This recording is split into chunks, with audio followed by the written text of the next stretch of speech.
Welcome back, guys, and what we're going to be looking at in this tutorial is quadratic inequalities.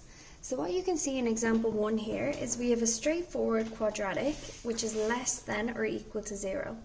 Now we know that a quadratic always forms a curve on a graph. If my x squared is greater than 0, if it's positive, I get my smiley face curve. If my x squared is less than 0, I get my frowny face curve. So in this case, we're going to draw a smiley face curve at the end. To solve this inequality, I'm going to start by taking my quadratic and factorising it as normal. So I have two sets of brackets, is less than or equal to 0, with an x in each bracket. My factors of 8 include 8 times 1, 4 times 2, and I know 4 times 2 can give me minus 2.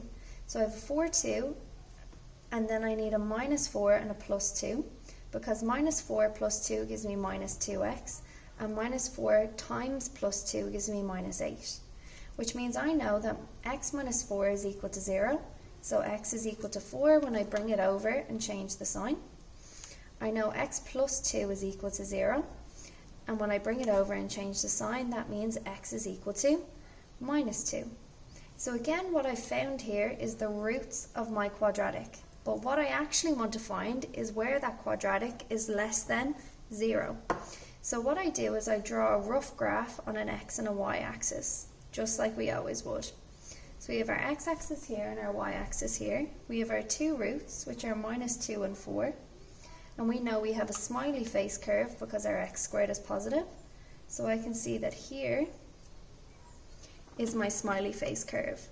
Where this is less than 0, where my x values are less than 0, would be below the x-axis here, which means my curve goes below the x-axis when x is greater than or equal to 2 and is less than or equal to 4, which means the solution to my inequality is minus 2 is less than or equal to x is less than or equal to 4. Now the other way this can come up involving quadratics is like example 2 here, which we would have seen very similarly to examples we had in roots of a quadratic. It says find the range of values for k for which the equation x squared plus k minus 4x plus k minus 1 is equal to 0 has real roots. Now when we looked at the different types of roots to do with a quadratic, we know we need to investigate using what's called the discriminant, which is b squared minus 4ac. If we have two real roots, we know that b squared minus 4ac should be greater than or equal to 0. If it was equal roots, it would be equal to 0, and if they're imaginary roots, it would be less than 0. So we know that we have a is 1, b is k minus 4, and c is k minus 1, and now I'm going to sub them in. So I have k minus 4 squared minus 4 by 1 by k minus 1 is greater than or equal to 0. K minus 4 squared is a perfect square, so I get k squared minus 8k plus 16 when I square that out. Minus 4 by 1 is just minus 4, so I have minus 4 by k is minus 4k, minus 4 by minus 1 is plus 4, is greater than or equal to 0. So that means I have k squared minus 12k plus 20 is greater than or equal to 0. So now I need my factors of 20 to give me 12, which I know are 10 and 2. So I'm going to have k and k in a bracket is greater than or equal to 0. I'm going to have 10 and 2, and I can see they both need to be a minus, which means now I have k minus 10 is equal to 0 and k minus 2 is equal to 0. When I bring them both over, they become positive, so we have k is equal to 10 and k is equal to 2.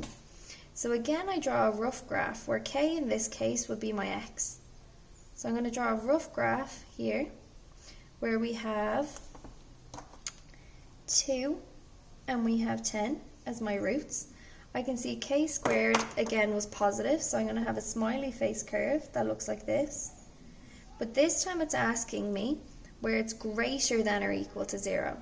When it's greater than or equal to 0, it's where it's above the x-axis, which means for it to be above the x-axis, it would need to be this area here and this area here, which means x would have to be less than 2 and greater than 10. So the way I write that is x has to be greater than or equal to, k, not x, has to be greater than or equal to 10 to be up in this region. or it has to be less than or equal to 2 to be down in this region, and thus above the x-axis. Take a minute, go back over it, particularly the sections with the graphs, to try and find these inequalities, and then let's try some questions. Okay?